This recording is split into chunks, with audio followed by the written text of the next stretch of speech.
بسم اللہ الرحمن الرحیم۔ بسم اللہ الرحمن الرحیم۔ والدین کے لیے دعائیں۔ والدین پر رحمت کی دعا۔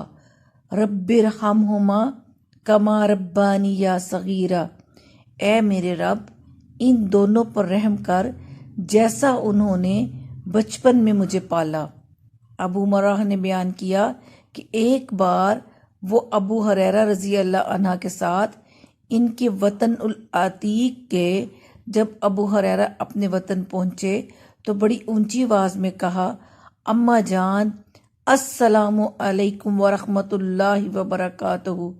انہوں نے جواب دیا، وعلیکم السلام ورحمۃ اللہ وبرکاتہ۔ بنی اسرائیل، شروع اللہ کے نام سے جو بڑا مہربان نہایت رحم کرنے والا ہے۔ اور تمہارے پروردگار نے ارشاد فرمایا کہ اس کے سوا کسی کی عبادت نہ کرو اور ماں باپ کے ساتھ بھلائی کرتے رہو۔ اگر ان میں سے ایک یا دونوں تمہارے سامنے بڑھاپے کو پہنچ جائیں تو ان کو اف تک نہ کہنا اور نہ ہی ان کو جھڑکنا اور ان سے بات ادب کے ساتھ کرنا۔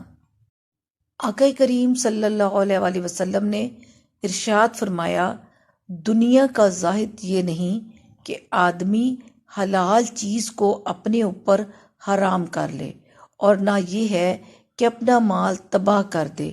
زاہد اور درویشی یہ ہے کہ آدمی اپنے ہاتھوں میں موجود مال پر بھروسہ کرنے کے بجائے اللہ کے دست قدرت پر بھروسہ کرے، اور دنیا میں کوئی مصیبت آئے تو اس پر یہ سوچ کر خوش ہو کہ دنیا کی مصیبت آخرت میں آنے والی بڑی مصیبت سے بہتر ہے۔ حضرت صلی اللہ علیہ وسلم نے فرمایا، لوگوں پر آسانی کرو، سختی نہ کرو، اور خوشی کی بات سناؤ، نفرت نہ دلاؤ۔ رسول صلی اللہ علیہ وآلہ وسلم نے ارشاد فرمایا، سب سے زیادہ ناپسند اللہ تعالیٰ کو وہ شخص ہے جو سب سے زیادہ جھگڑالو ہو۔